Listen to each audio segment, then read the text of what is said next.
Call the numbers on your screen. Wakenya, ni wakati mwingine wa kuhakikisha kuwa umefile KRA returns. Je, uko rada una challenge yoyote? Usiwe na shaka. KRA wakishirikiana na KBC Channel 1 wanakuja hapo ulipo kusaidia kufile returns na kulipia ushuru wako. Jiunge na msafara wa KRA Roadshow, uwe fiti mambo ya returns. Ijumaa tarehe 8 mwezi Mei tunazuru eneo la Kiambu kuanzia Kikuyu, Limuru, Kimende, Kagwi, Githunguri, Kiambu Town, Banana na kisha tumalizie Ruaka. Tarehe 30 Juni kwa mlangoni. Usingoje hadi dakika za mwisho. File KRA returns mapema. Ishi bila stress. Jijue, jibeta. KRA, tulipe ushuru, tujitegemee.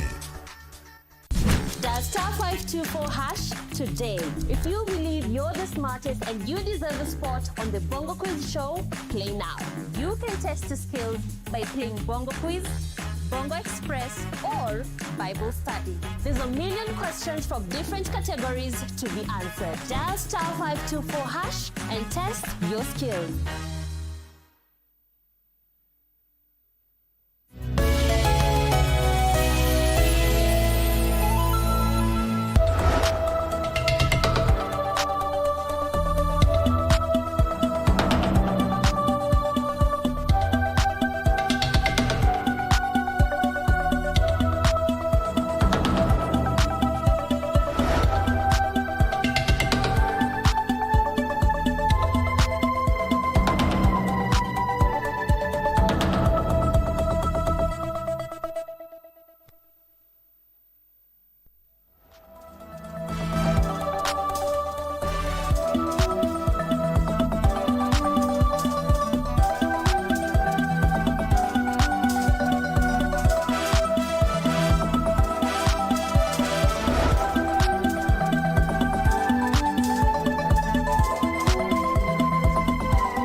Well, President Ruto is scheduled to address the Tanzanian's parliament Tuesday, East African time, that's tomorrow, and our reporter JJ Courier will be standing by for that state visit. He's already in Dodoma, and besides that, on the cabinet, we feature a loyalist and a survivor who served under Moi and Kibaki, and in business. And of course, we'll be revealing who that is during the program. In business, we are talking about this fuel shortage. My colleague here is a victim. She was smiling in the style of a mile per while, but we will be telling you why all that will be looking good. And also in the world of sports, Fawe, who shattered the marathon wide record, celebrated in Nandi County in a high-profile event. You're in time for Prime Edition, coming to you live from Broadcasting House. And the program begins right now with a look at our top stories.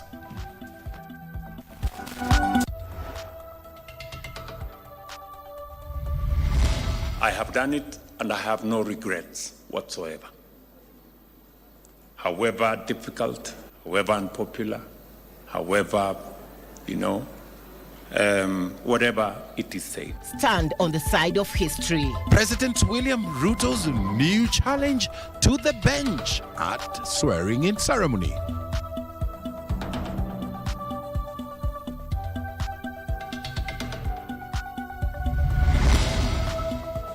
Tears in paradise.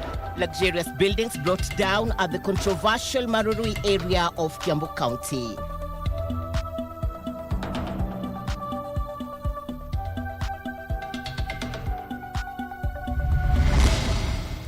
This young generation is entering a field where, according to Amwick, more than 60% of their colleagues do not feel safe. Plus, democracy under test. Journalists warn of growing threats as Kenya joins the globe to mark the World Press Freedom Day.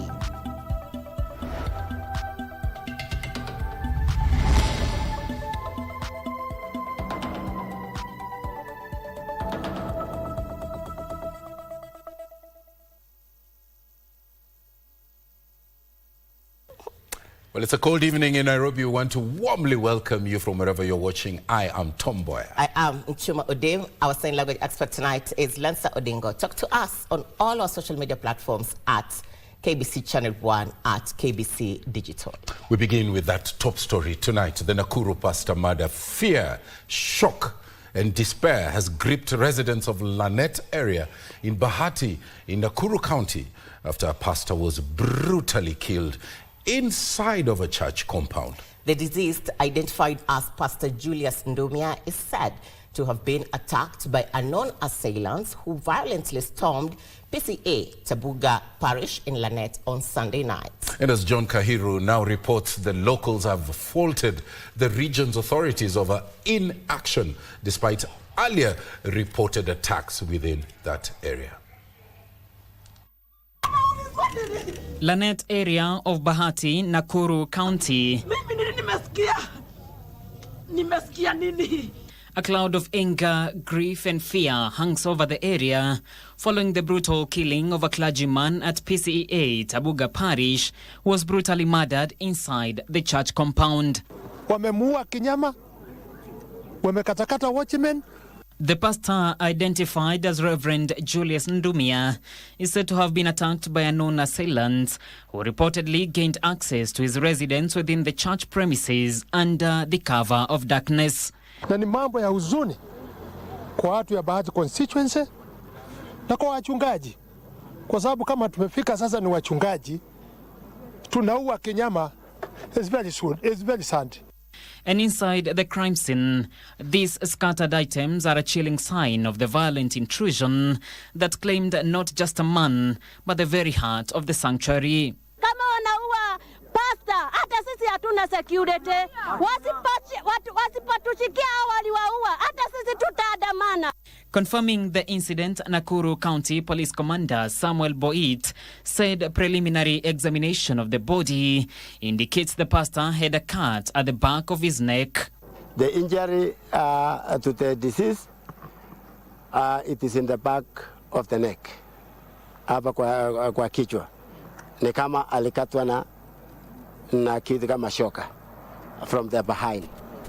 And alikuwa amefungwa kwa mkono. Pia watchman alikuwa amefungwa pia.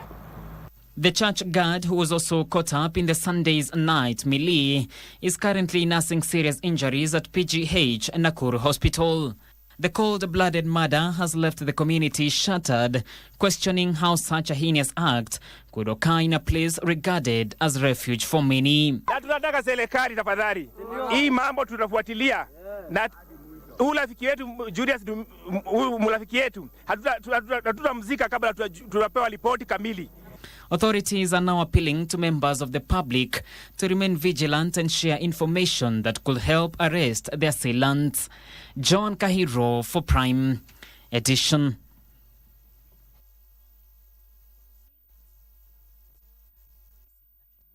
Tears in paradise, luxurious buildings being brought down. That's the story that we now cross over to.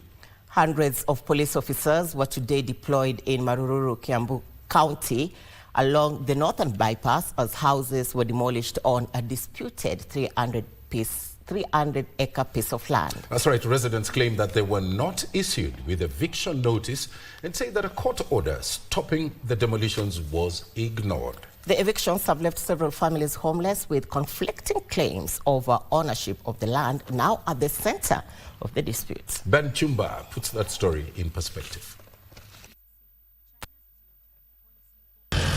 Heavy police presence was deployed in Marurui, Kiambu Road as bulldozers moved in to bring down houses on the contested 300-acre piece of land. More than 500 officers in anti-riot gear were deployed to control the situation and restrict access to the site. Some residents say they bought the land and developed it over time, insisting the demolition was carried out without notice. Nimeng'ang'ana, nimejituma. Hata mimi niko na akili naweza ibia watu. Lakini nikajituma nchi ya nje. Ndio nikuje niweze kukua na kitu kama hicho. Ni uchungu sana. Sijui tunaanza wapi. Watoto walienda shule asubuhi. Hatujui wakirudi tunawapeleka wapi. Other claims on the land include ancestral ownership, with some linking it to settlements dating back to the colonial period. Residents now say there was a court order issued by the Milimani Environment and Land Court stopping the demolitions. Niko na court order kulingana na ubomaji ambayo inaendelea hapa. Juu sasa kuna wale washajenga, kuna wale washanini na watoto wako nao kwa manyumba, na naona bado kuna ubomaji wanashidi kuendelea hapa. Sasa naomba tafadhali wafanye nini, wawache ubomaji, sababu hii ndio nini? Hii ndio court order. The demolitions have left families stranded, with some saying their children may return from school to find their homes destroyed. Eyewitnesses have also raised concern over increasing land disputes in Kiambu County. Ambia wakaanji, tunataka kupomoa, tafadhali mwezi plani ama tumewapea miezi 3 mjipange mtafuta mahali pa kwenda. Kwa maana ukipomoa nyumba kama hii ya mtu kama huyu na amenjenga, wewe mtu ni kumuangamiza, unamuangamiza. Atachikwa na depression na atakufa. Na ataacha familia yake. Authorities are yet to issue a detailed statement on the demolition as affected families seek legal redress. Ben Chumba, Prime Edition. President William Ruto is tonight saying that he does not regret the decision he has made since taking over office as the head of state. Speaking at State House, Nairobi, after witnessing the swearing-in of 37 newly appointed judges, Ruto says he chose the path of making difficult, often unpopular decisions to move Kenya forward, urging the newly appointed judges not to shy away from deviating from the norm. Abdiaziz Hashim is the one on that story. Charity Chabi Oluoch, Judge of the Environment and Land Court. President William Ruto on Monday witnessed the swearing-in of 37 newly appointed judges of the High Court and Environment and Lands Courts. As the leader of our nation, that as you carry out your responsibility, believe in God. The head of state defending the position he has taken since taking over office. Just do it. I have done it and I have no regrets whatsoever. However difficult, however unpopular, however, whatever it is said. The president urging the newly appointed judges to do the same. I implore you to do the right thing, however difficult, however unpopular, however uneasy it may be. Ruto told the judges that their jobs go beyond their appointment and laxity is not an option. I come across many leaders who, having gotten into office, they escape the duty of that office. They procrastinate, they delay, they absent themselves, and sometimes outrightly run away from station.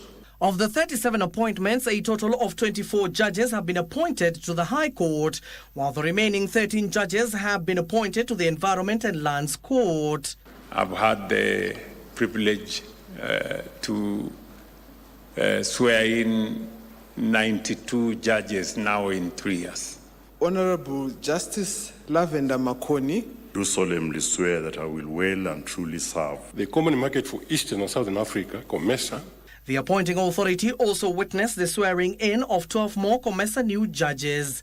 Abdiaziz Hashim for Prime Edition. Well, that story brings us to a fast break here on Prime Edition. We are glad you're watching, but we have a lot more coming up later on in the program. Remember, we have business and that story of fuel, and also later on in sports, there's that Sawe celebration. You don't want to miss that. Back shortly.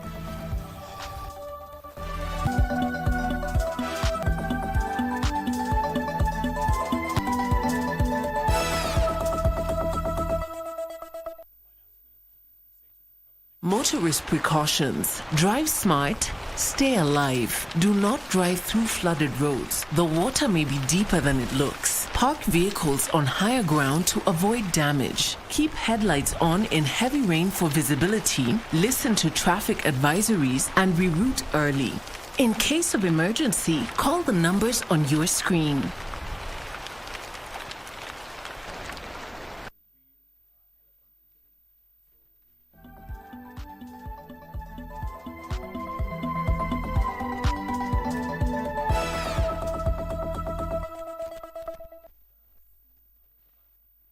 Come back to Prime Edition, our socials. At KBC Channel 1, at KBC Digital. Now, media stakeholders have raised concern over the safety of journalists ahead of the next year's general poll. They warned that growing insecurity and intimidation could undermine credible election reporting in the country. Now, speaking during the World Press Freedom Day commemorations at Strathmore University here in Nairobi, Kenya, Editors Guild President Zubeida Kananu raised concern over delayed justice for journalists injured in the line of duty and cautioned against the growing use of strategic lawsuits against public participation, which are being used to financially and also psychologically silence media professionals. Here is that report. Call for government to protect the rights and freedoms of media as the country heads to the general election resonated during the World Press Freedom Day 2026 that took place in Nairobi today. The stakeholders in the media sector expressed their fears due to frequent attacks directed at journalists. We cannot have a peaceful future if those tasked with reporting it live or live in fear of the very people meant to protect them. We must end the culture of threats that spikes during political seasons. A safe journalist is a professional journalist. The latest survey conducted by the Media Council of Kenya indicates that 92 cases of press freedom violations occurred in the past 1 year alone. Equally, a study commissioned by the Association of Media Women in Kenya found that 64.8% of women journalists have experienced safety or security breaches in the course of their work. The data further confirmed that over 125 incidents of attacks against journalists and media institutions were recorded between April 2025 and April 2026, with about 85% of these violations attributed to police actions. With the general elections scheduled for August 2027, we anticipate that the number will rise. This paints a grim picture of the fragile and increasingly unsafe environment in which Kenyan journalists carry out their duties. However, National Police Service, which acknowledged that it has trampled at the rights of the media many times, said moving forward the service will work closely with the media in ensuring they pursue their work effectively without being harmed. In the continued journey of reforms and transformation, the assurance from the Inspector General and the National Police Service at large is that the space that we occupy between ourselves as National Police Service and the media, the space is enough for all of us. So it's a question of working collaboratively. The speakers further condemned politicians hiring people to intimidate and silence journalists. In the context of our nation, peace is not merely the absence of conflict. It is the presence of justice and the safety of those who speak truth to power. There had been a lot of narratives about media hii, hawapendi serikali and all that, isn't it? I think naturally Kenyans have learned to say, maybe we can trust the media and all that. So there's a very good confidence. In the meantime, the judge of the Supreme Court of Kenya, Justice Isaac Lenaola, who raised concern of the current political intolerance in the country, challenged the media not to escalate tension and division through their reporting, but champion peace at all times. We are seeing a worrying trend where disagreement is no longer just a disagreement about issues, about facts, about policies, about psychology, about philosophy, about religion, but we are seeing total hostility. The World Press Freedom Day 2026 took place under the theme Shaping the Future at Peace. Even as Kenya joins other nations in the world in commemorating World Press Freedom Day, the media fraternity remains a very critical component as the country heads to the poll, particularly in promoting social cohesion, accountability, and countering disinformation. Timothy Kipnusu. Prime Edition, Nairobi. President William Ruto is scheduled to address Tanzania's parliament on Tuesday. That's tomorrow, East African time, and his speech is expected to highlight the need for closer ties between the two East African nations. The president, who left Nairobi Monday morning, held a meeting with his host, President Samia Suluhu, pledging closer collaboration, seeking to enhance regional integration and unlock economic opportunities between the two nations. Well, JJ Keria, who has been sending us updates from Dodoma in Tanzania, now reports. Thursday afternoon, Dar es Salaam, Tanzania, President William Ruto lands in the East African nation for a two-day state visit. Dar es Salaam rolling down the red carpet for Ruto, a significant act demonstrating the brotherly relations between the two nations. A formal reception by his host, President Samia Suluhu, and a guard of honor mounted by the Tanzanian army. The two heads of state witnessed the signing of several memoranda of understanding and cooperation agreements seeking to deepen trade, investment, infrastructure and transport cooperation. We especially welcome the continued growth in bilateral trade, which reached $860 million in 2025, reflecting expanding opportunities and strong economic complementarities between our two nations. Tume zetu za pamoja, kamati za pamoja za biashara, joint trade committees, zikae mara kwa mara kuzungumza masuala ya biashara na kuhakikisha hakuna vikwazo vipya vinajitokeza kwenye mambo hayo. They pledged to foster mutual cooperation through constant consultation. And I agree with President Samia Suluhu that our officials should make the engagements regular so that we can deepen and widen the bilateral relations between our two countries for the mutual benefit of our two peoples.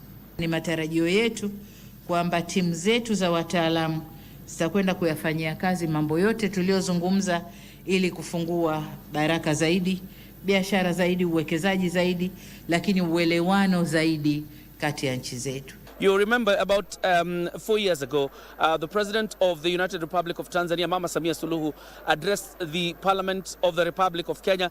It appears like this is a reciprocation with the President of the Republic of Kenya expected now to address the Tanzanian Parliament. Building on these relations, the President will address the gathering of Tanzanian lawmakers on Tuesday in a key highlight for a Kenyan head of state. On Monday, preparations for the address were in top gear as security and the leadership of the assembly sought to ensure that every detail was up to date. Ruto will travel from Dar es Salaam to Dodoma for the address. John Jacob Curia, Prime Edition.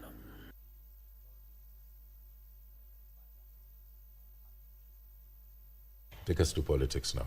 The Orange Democratic Movement has outlined an ambitious roadmap to capture power in the 2027 general election, marking a strategic shift from opposition-led activism to pursuing reforms within government structures. Now, the party leader, Dr. Oburu Oginga, who was missing in the meeting, had his speech read by Deputy Party Leader Simba Arati, where he called on leadership to work effortlessly to ensure that the party increases its membership in the grassroots and also settled internal wrangles that have been witnessed over the past couple of weeks.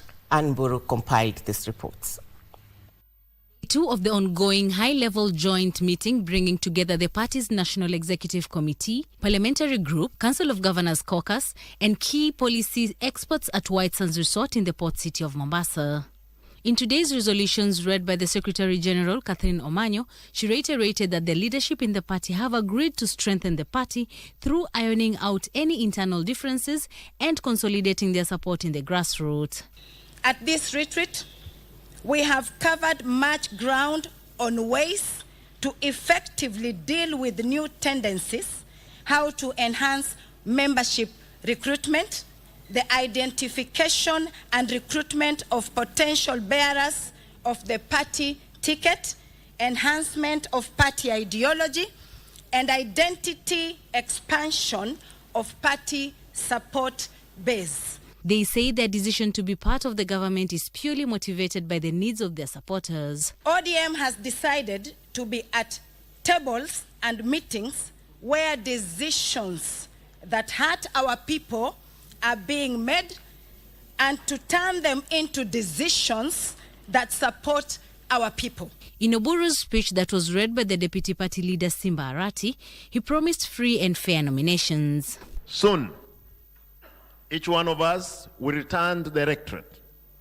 And as we prepare for the party primaries, remember that the legacy I wish to leave behind is one founded on free and credible election. They once again extended an olive branch to the Linda Mwananchi faction, urging them to come back to the party. Even as they continue to serve under the broad-based government, CS's president pledged to fully support the party and ensure its stability. ODM has leadership. So anything we do, we have to do through that leadership that is here. Kama ni mawaziri, ama si mawaziri, sisi ni watu wa ODM. So we have come to demonstrate unity in ODM, and that ODM is one, and which has one leadership under Dr. Oburu Odinga as the party leader of ODM. For Prime Edition from Mombasa County, I am Ann Mburu.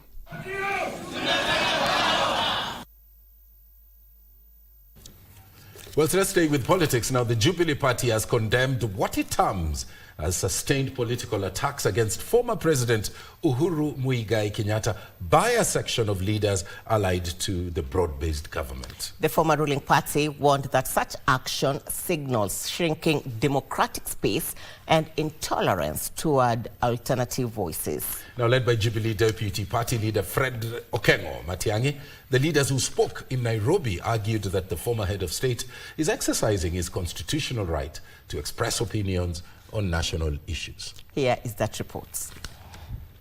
Leaders led by the party's presidential hopeful Fred Matiang'i claim the government is fostering political intolerance following renewed criticism directed at former President Uhuru Kenyatta. Language that is being used by some of these leaders in reference to President Kenyatta is shocking. Even we ourselves as members of Jubilee, and we have said this before, and maybe because we are a party that has governed, we will not even allow and encourage our members to use that kind of language against President William Ruto, because it's indecent, it's unbecoming. We're going to build a decent society, and a society that upholds truly the principles of democracy and decency. Speaking in Nairobi, the leader said recent attacks against the former president demonstrate unwillingness by those in power to accommodate alternative voices in the country's democratic space. The retired president makes one phone call and the government screams the whole weekend. What kind of people are these? And you know, we are reading now the Kenya National Bureau of Statistics, a public sector government agency, has told us clearly with data and statistics that 2/3 of the stories they have been telling us are just blatant lies. They maintain that Uhuru's public remarks on governance fall squarely within his constitutional right, and one that attempts to silence dissent voices undermine democratic principles. The leaders further criticized alleged threats to withdraw state benefits accorded to the retired president, terming the move unconstitutional and politically motivated. We are particularly concerned and feel alarmed by reckless statements from certain political actors threatening punitive action against the former president, including the suggestion that his retirement benefits could be withdrawn. Such statements are not only constitutionally untenable,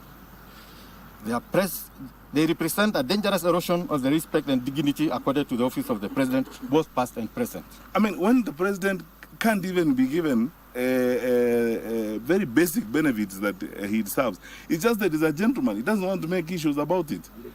And then he's focusing on going on with his life. I think it's upon the conscience of those who are in leadership to respond to that question. At the same time, the Jubilee leaders faulted plans to introduce taxes targeting Mitumba business, saying the proposal risks burdening small-scale traders and thousands of Kenyans who rely on the sector for livelihood.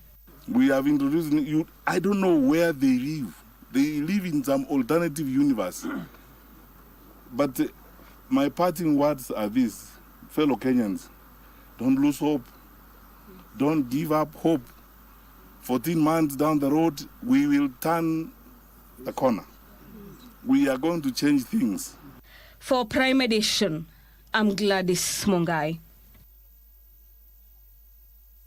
On to other developments, government spokesperson Isaac Mwaura has challenged former President Uhuru Kenyatta to be a statesman and keep off politics deemed to be undermining the current government. Mwaura says that Uhuru should be a unifying state elder guiding the current government instead of engaging in leadership politics. Mwaura, who was speaking in Nairobi, said the former leader should be involved in humanitarian work and advocacy for peace across the region and keep off local politics, which will only help muddy his name.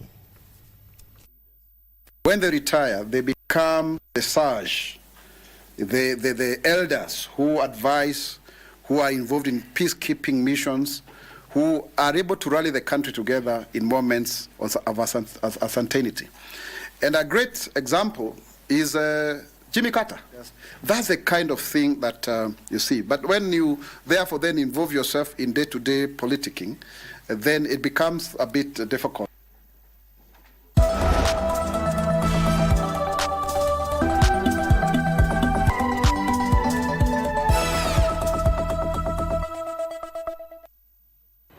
Are you ready for the next big thing in tech? Well, Will spotlights Kenya's brightest young minds, game-changing startups, and breakthrough technology that are shaping our future. From AI and robotics to sustainable futures, we bring you the stories behind the scenes. KBC Channel 1. Remember, tech starts here.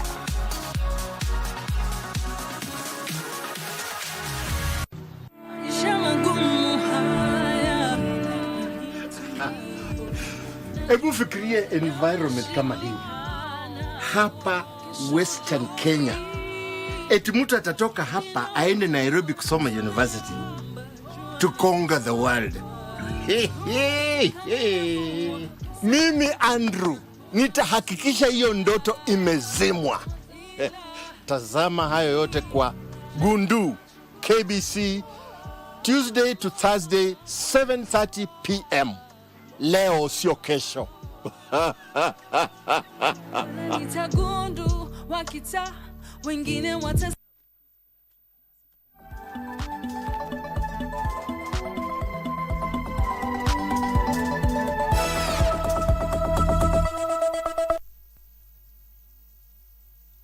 Welcome back to Prime Edition. Our socials at KBC Channel 1, at KBC Digital. Tom, take us to the corridors of justice. Corridors of justice, or scales of justice, if you like.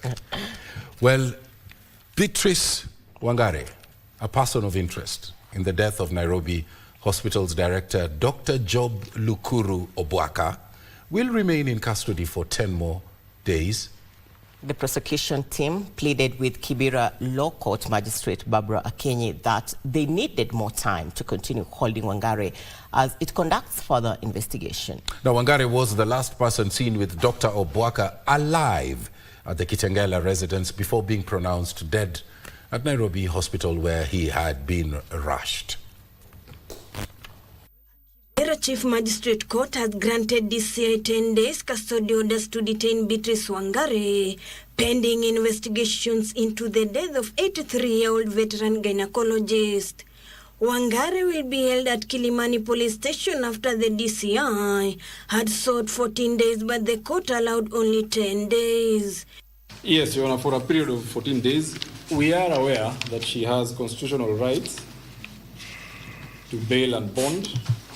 However, the investigators are seeking to remand her to be able to conclude the investigations, most specifically to allow for a postmortem to be done. She was arrested on May 1st after the death of Dr. Job Lukuru Obwaka at her residence in the Milimani area of Kitengela.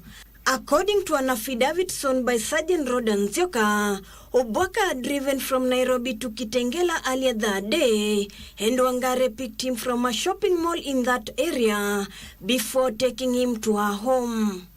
The court has been informed that a post-mortem examination is scheduled for Tuesday, May 5th, 2026, with samples of items collected expected to be forwarded to the government chemist for testing. We fear that her life may be in danger if she were to be released this early in the investigations.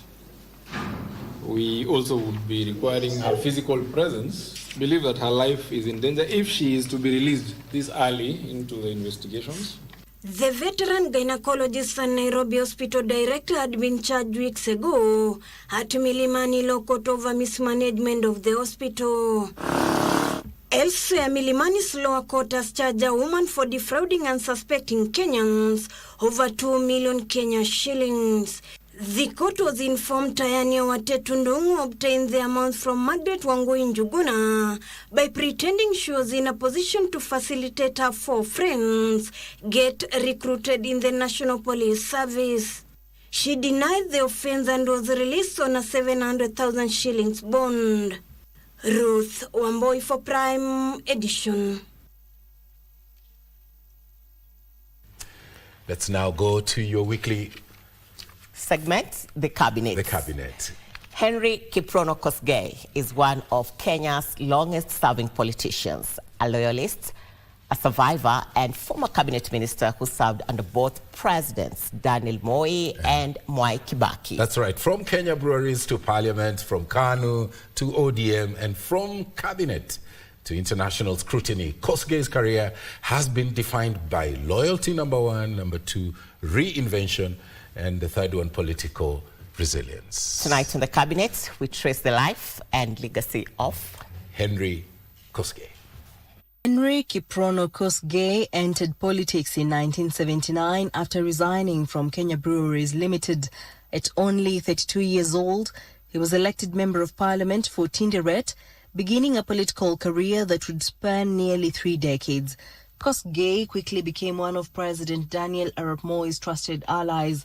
He served in several cabinet positions under the KANU government between 1979 and 2002, including transport and communications, culture and social services, education and cooperative development. He would later say he was a good student of Moi and that without the former president, he would not have ventured into active politics. Although Kosgey came from the Nandi community and Moi from the Tugen, he remained a close and trusted associate of the president for many years. His reputation was built around loyalty and survival. Like Mwai Kibaki, Kosgey was calm in public but politically firm. He was not known as a loud politician, but his influence was widely felt, especially in Rift Valley politics. Kosgey was among a small group of politicians who served as cabinet ministers in both the Moi and Kibaki administrations. After KANU lost power in 2002, Kosgey began repositioning himself. Although Moi backed President Kibaki, Kosgey eventually left KANU and aligned himself with the emerging Orange movement. The 2005 constitutional referendum gave him a political lifeline. He joined the Orange camp that opposed the draft constitution prepared under the Kibaki government.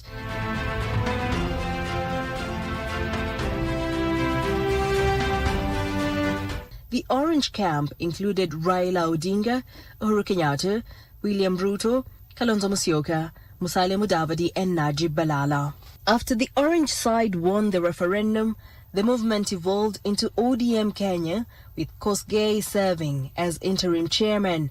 When ODM Kenya split ahead of the 2007 elections, Kosgey sided with Raila Odinga and was elected again as Tinderet Member of Parliament on an ODM ticket. Following the disputed 2007 general election and the post-election violence that followed, Kosgey was among opposition leaders who supported efforts to heal the country.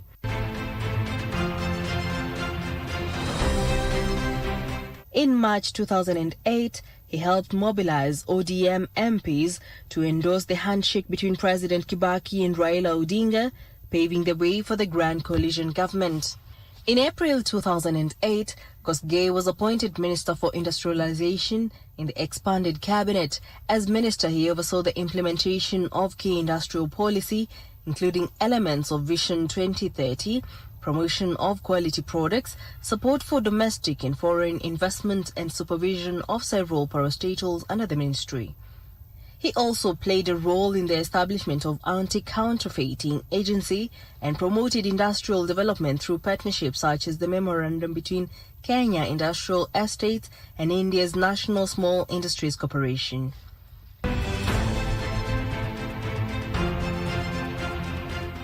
His tenure, however, was not without controversy.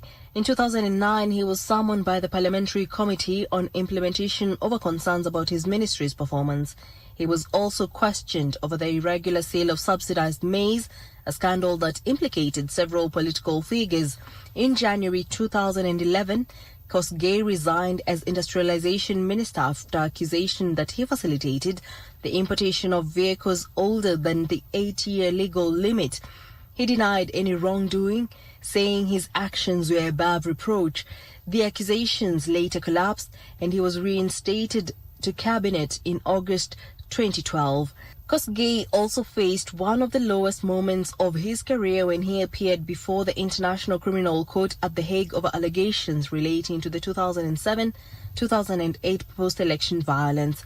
He was accused of being among planners of violence, but the charges were later dropped. Throughout his career, Kosgey faced many allegations, including claims of corruption and abuse of office.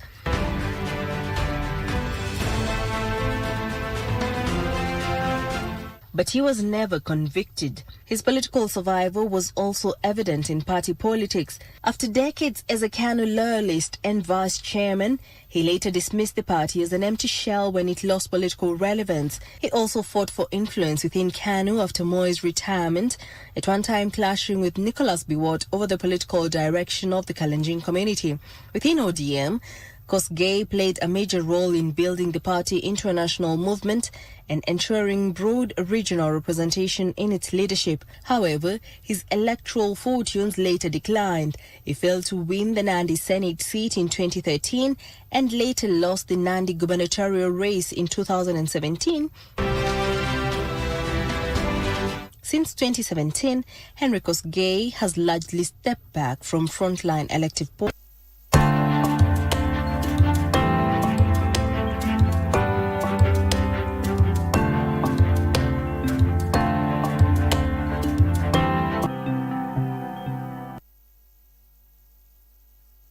Let's now settle down to some serious business.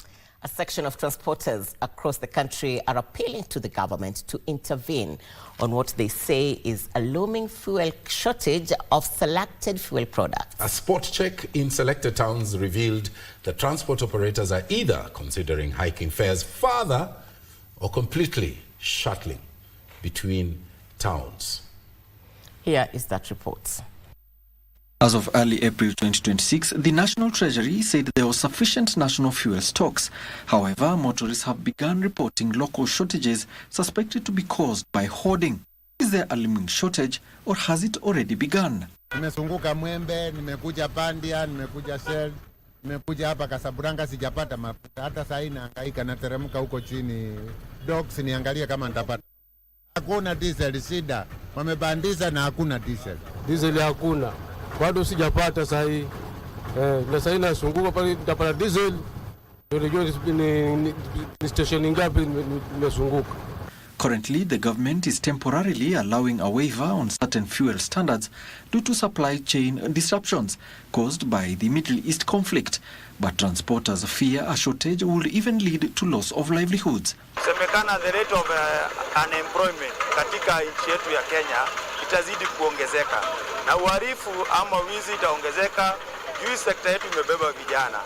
Na sasa tunaomba serikali izingatie kutafuta mafuta, sana sana mafuta ya diesel. The government maintains there is no crisis, attributing shortages to panic buying and hoarding by marketers anticipating price adjustments. Even so, users have an appeal.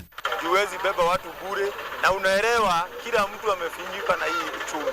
So ombi letu ni serikali zingatie, iongezee mafuta, sababu mafuta ikikosa possibility ni bei itaongezeka, na ikiongezeka kazi itashindikana.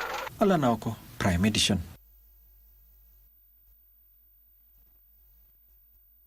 The behavioral patterns of those engaged in gaming activities will be assessed in renewed efforts to tighten regulations. Gambling Regulatory Authority Chairperson Joseph Limo says screening of gaming activities is part of enforcing responsible gambling that will also see addicts blocked from accessing betting sites and also recommended for counseling. Benson Riomba compiled this report. The minimum gambling stake will be kept at 20 shillings in a raft of regulations that the Gambling Authority plans to institute before June this year. In measures aimed at promoting responsible gambling, the Gambling Regulatory Authority plans to remove immovable assets as part of the player's stake.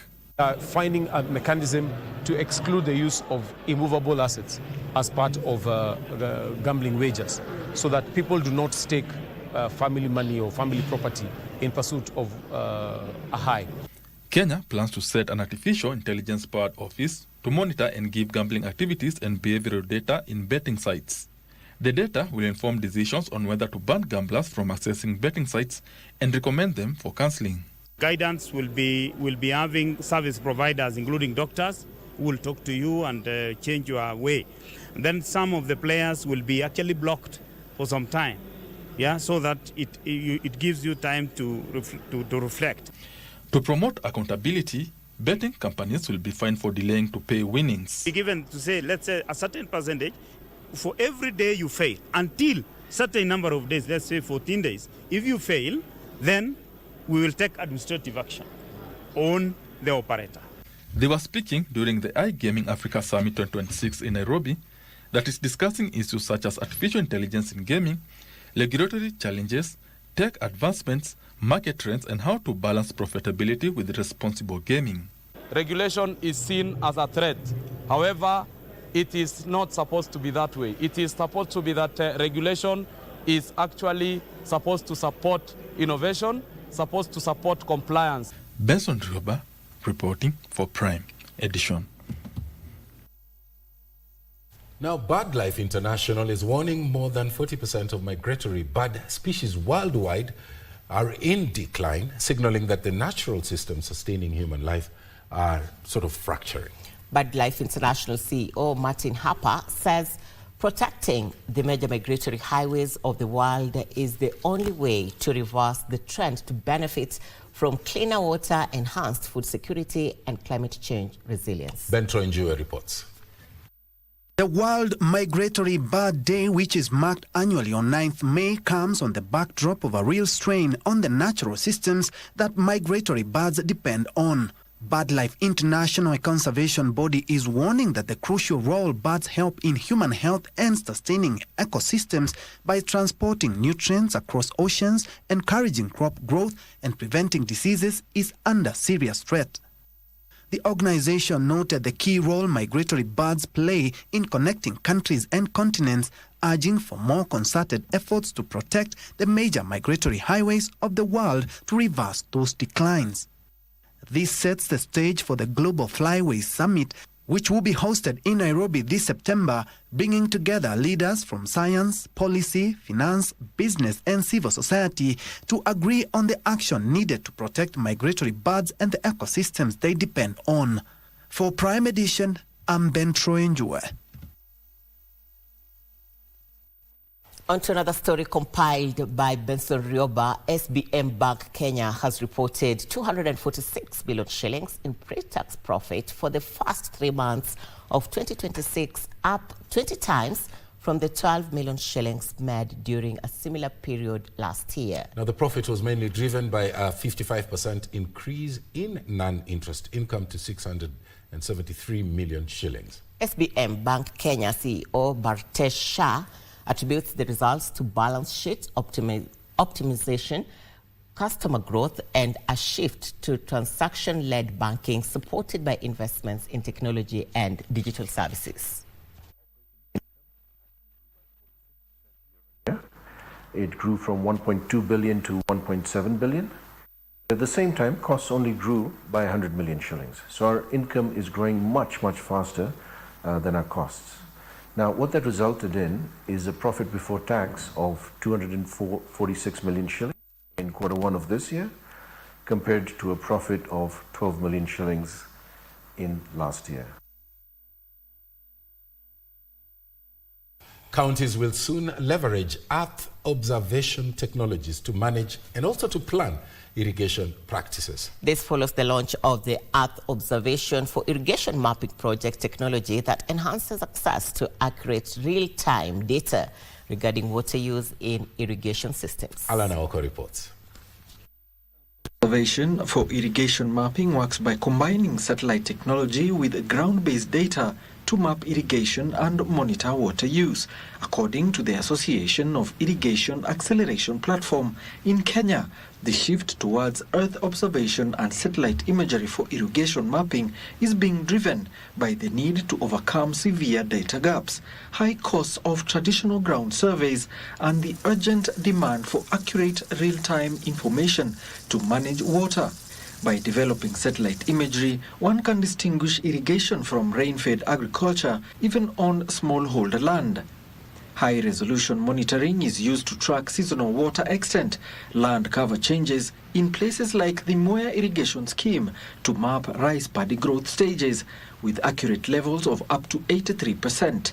The launch of the Earth Observation for Irrigation Mapping project coincides with stakeholder engagements in Nairobi, which will develop frameworks that will lead to the development of tools that can be integrated into the new system.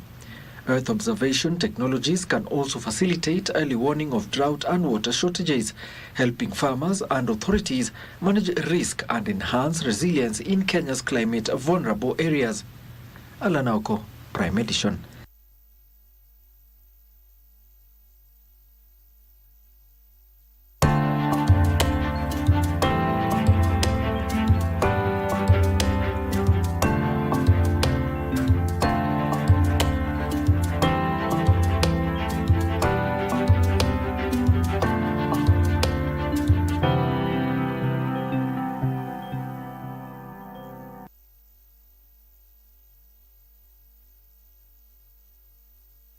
Well, that does it for the day's business. We now cross over to the sports desk. I can see our colleague, sharp like a razor blade, ready and steady with the day's sports. Bernard Coach Okumu. Yes, indeed. Thank you so much, Tom and Odim. It is time for the sports indeed. Let's begin with athletics, where marathon great and world record holder Sebastian Sawe, who made history by running a sub-2-hour marathon in London, has been celebrated in Nandi County during a high-profile homecoming attended by government officials, sports stakeholders and residents as well. The athlete received a hero's welcome with the event highlighting his landmark achievement and its significance to Kenyan athletics. Speaking during the ceremony, stakeholders called on both national and county government to invest more in sports infrastructure to nurture emerging talents. In recognition of his achievements, Sawe was awarded a low-cost housing unit and livestock by the Nandi County government as part of its incentive package for the outstanding sporting performance. Sawe expressed gratitude for the honor, saying it will motivate him and fellow athletes to continue breaking records and upholding Kenya's strong reputation in global athletics. Video fupi ambayo inatueleza. So happy today in London. I was well prepared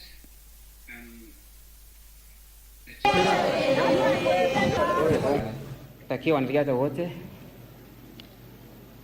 afya njema na mazoezi njema, wakiendelea mazoezi yao na waendelee kutia bidii na wakuwe na nidhamu, wakuwe na heshima kwa hao wenyewe, na Mungu atatujalia kwa sababu yale yote ambayo tunayatenda Mungu pia yuko na sisi.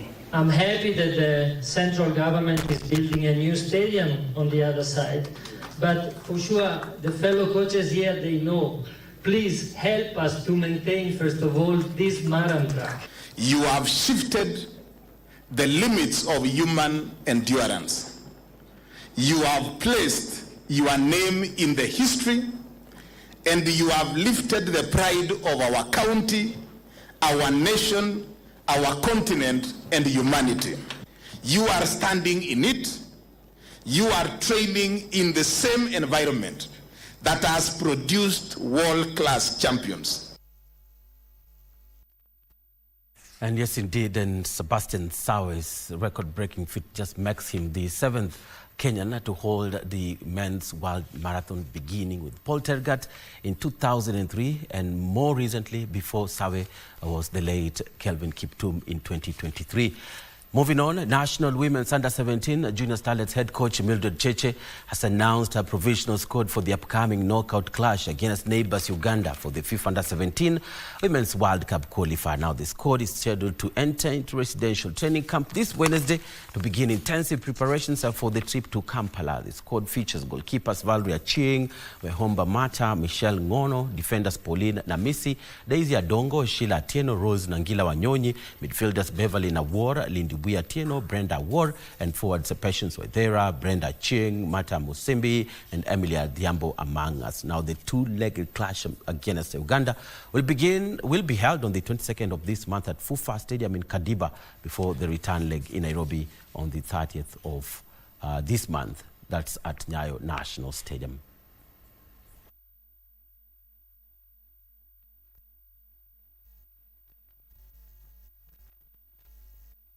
And the future of East African golf was on full display at the Windsor Golf and Country Club as the 5th edition of the East Africa Junior Golf Ranking Tournament came to a thrilling conclusion, with young talents delivering impressive performances across all the categories that won contest. Joseph Mwangi of Marurui Primary School emerged tops in the boys category after posting an impressive total score of 198 over the two-day 36-hole stroke play competition. The 5th edition of the East Africa Junior Golf Ranking Tour culminated in style at the Windsor Golf Hotel and Country Club. In the boys under 14 category, James Munyororo from Marurui Primary School secured victory with a score of 204 points, while Brendan Karanja of Windsor Golf Hotel and Country Club finished second with 247. In the girls under 14 category, Abigail Ayuma of Marurui Primary School delivered a stellar performance to claim top honors with a score of 192. The boys under 12 title went to Alex Muraya, who carded 188, with Braden and Njoroge finishing runners-up at 206. I started golf at September last year, 2025. I've had an experience that golf isn't about using the power, it's about the swing. And I practiced 2 hours each day, 4 days. Been playing EAJGR since January, and this is my 5th tournament, and I've been improving till now. And this EAJGR is helping me to develop more skills and to have more friends. Gordon Otieno produced one of the tournament's most outstanding performances in the boys under 10 category, clinching victory with a remarkable score of 171. We are talking about there being people who are trainers to enable them develop consistency, and in them developing consistency, I can attribute through or from the time they started playing the East African Junior Golf Rankings, I have been monitoring and seeing improvement that is gradual. The two-day tournament brought together junior golfers from various schools and clubs across the region, continuing to provide a competitive platform for nurturing emerging talent. Frederick Mwoki for Prime Edition. Away from golf and greens to the pools now, where 12 Kenyan swimmers are in Algeria to represent the country in the 17th edition of the 2026 Africa Aquatics Junior and Senior Swimming Championships, which will commence tomorrow in Oran. The team left the country on Saturday, with Hilary Leboy heading the team as the team manager. Some of the notable swimmers representing Kenya in Algeria include Alma Ngaria of Selfish Club, Aga Khan's Baraka Nyakundi, Haniel Kodweli of Otas, Iqbal Bayusuf, Isabel Mwangi, and Jeremy Muti, among others. Kenya's leading female swimmer Sarah Mose and Haniel Kodweli will travel from the United States, where they train and study, while Neo Olengo will fly in from South Africa. After the championships, attention will shift back home to the Kenya Aquatics Long Course National Swimming Championship to be held at Kasarani from 29th to 31st of this month. Frederick Mwoki for Prime Edition.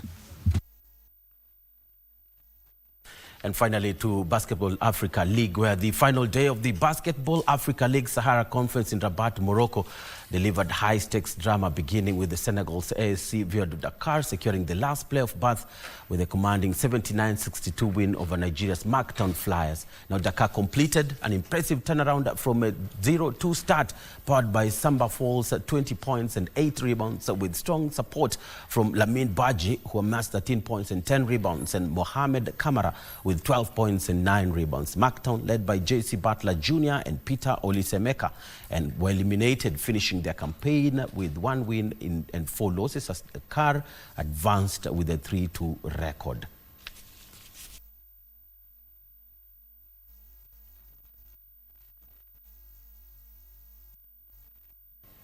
And definitely that puts a cap on our sports this lovely evening. But of course, there will be matches that are being played in the English Premier League. We'll have the reports tomorrow. Arsenal taking on Everton, rather, against Manchester City in what could be a title decider as well. That match beginning at 10 p.m. Earlier on, there was Chelsea against Nottingham Forest, and Chelsea just not doing enough, going down by 3-1 to Nottingham, who've already secured their place, or rather their position in next year's EPL season. Thank you so much for watching. I'm Bernardo Kumu. I take you to Tom and Odim. Thank you, Okot, for that update in the world of sports. Thank you for your feedback on our social media platforms at KBC Channel 1, at KBC Digital. Tom, quite a number? Joseph Muteti, K1, and tuned from Tuapa, Kilifi. We have Peter Mushiri, who's reacting to one of the stories. I want to thank you for your reaction. We have Owells Mamai, Atolls Mamai, County 37. Hello. And we have Andre, W1D61. He's tuned in all the way from Oman. The list is long. Let's leave it at that. Yeah. Time is not on our side. Yeah. Our sign language expert tonight is Lensa Odingo. We are always grateful to have you with us. I am Muchuma Odim. And I'm Mboya. We will be back again tomorrow. Same time, same place. Good night from all of us. God bless.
Wakenya, ni wakati mwingine wa kuhakikisha kuwa umefile KRA returns.